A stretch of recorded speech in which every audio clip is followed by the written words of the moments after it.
Assalamualaikum warahmatullahi wabarakatuh. Bismillahirrahmanirrahim. Alhamdulillahirabbil alamin wa bihi nasta'in ala umuri din wa ala alihi washabihi ajmain. Amma ba'du. Siswa-siswi yang selalu dimuliakan oleh Allah, alhamdulillah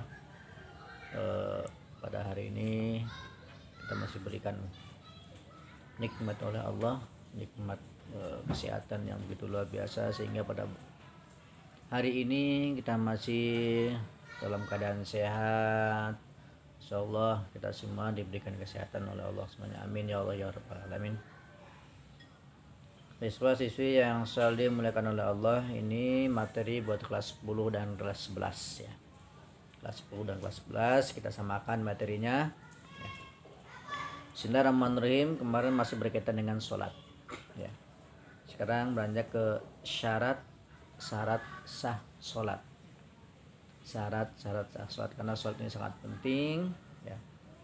Kemarin waktunya sudah dijelaskan. Sekarang syarat-syarat sholat agar sholat kita sampai kepada Allah dan membawa manfaat ya, sebagaimana firman Allah, inna sholata tanha 'anil fahsya'i wal munkar.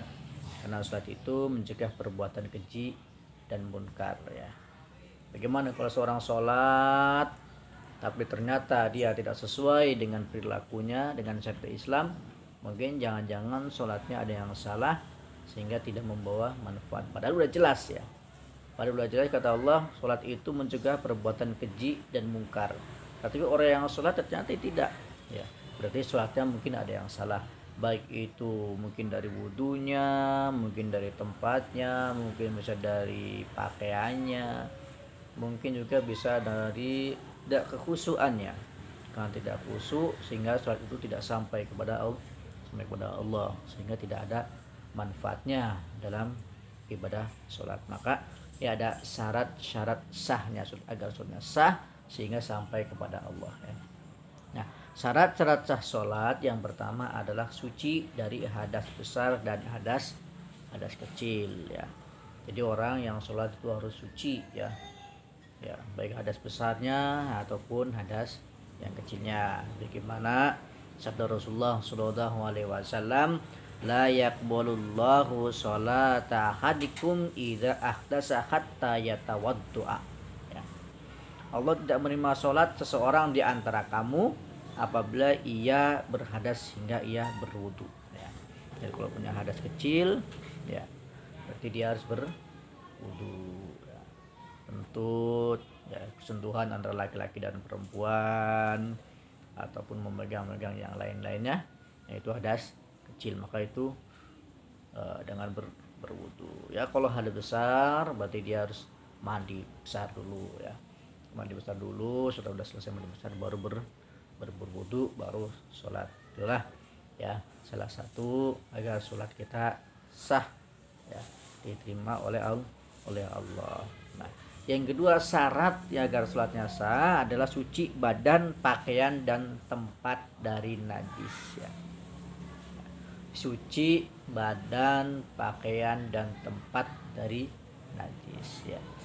Jadi kita mau sholat, pakaiannya harus badan kita tadi harus suci dari hadas besar dan kecil. Setelah itu pakaian kita juga harus suci ya. Jangan sampai badan kita mau sholat ternyata ada tai kotok nempel di pakaian kita, itu maka nggak sah karena ada najis yang terbawa oleh pakaian kita. Ataupun dari tempatnya kurang suci, kotor, banyak seumpama bekas ada ayam ke situ, ternyata ayam itu BAB seumpama situ. Nah, itu harus kita sucikan dulu tempatnya, kita sucikan badannya, kita sucikan pakaiannya. Sudah suci dari badan, pakaian, dan tempat, baru insyaallah sholat akan menjadi sah ya. Wasiyabaka fatahhir, dan bersihkanlah pakaianmu ya, dalam surat Al-Mudaththir ayat 4 seperti itu. Rasulullah SAW juga bersabda ya, qala Nabi sallallahu alaihi wasallam, hina balal a'rabiyyu fil masjidi sabbu alaihi danuban min ma'in ya.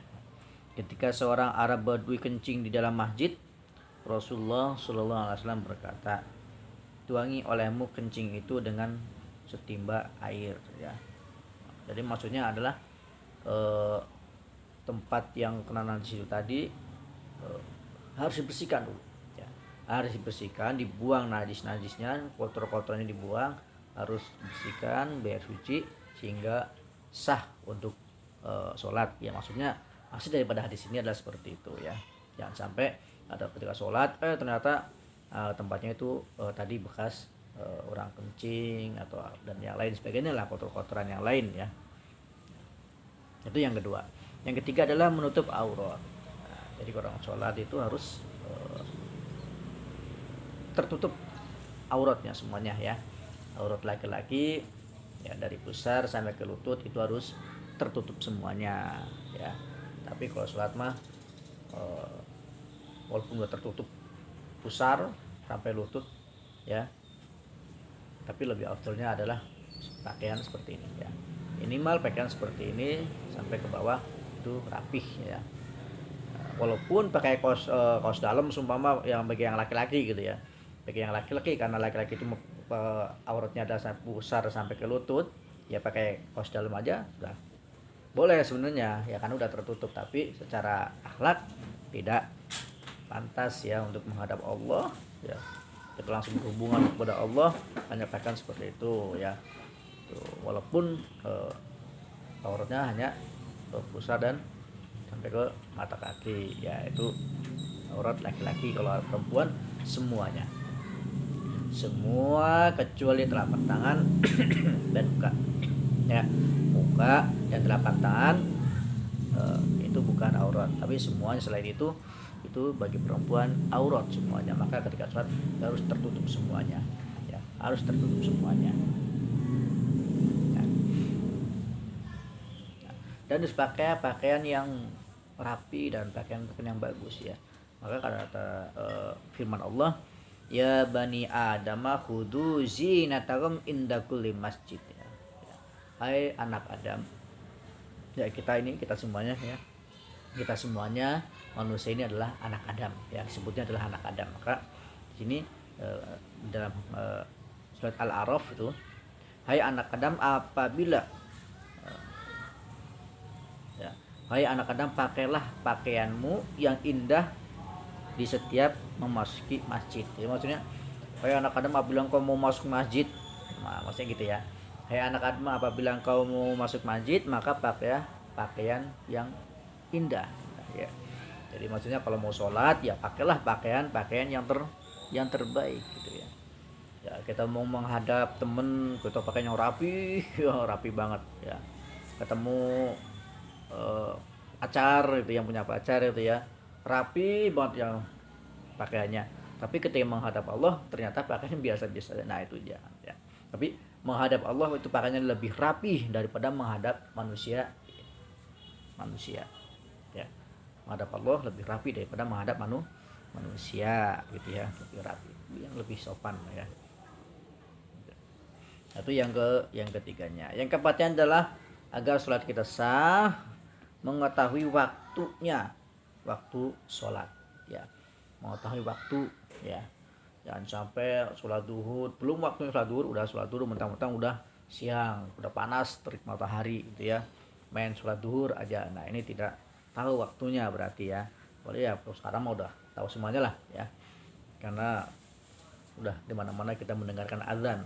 Tidak kita dengan hidup di padang pasir, kita hidup di hutan yang tidak mendengarkan suara azan, mungkin agak-agak sulit, ya. Tapi kita waktu-waktunya kita udah tahu, ya.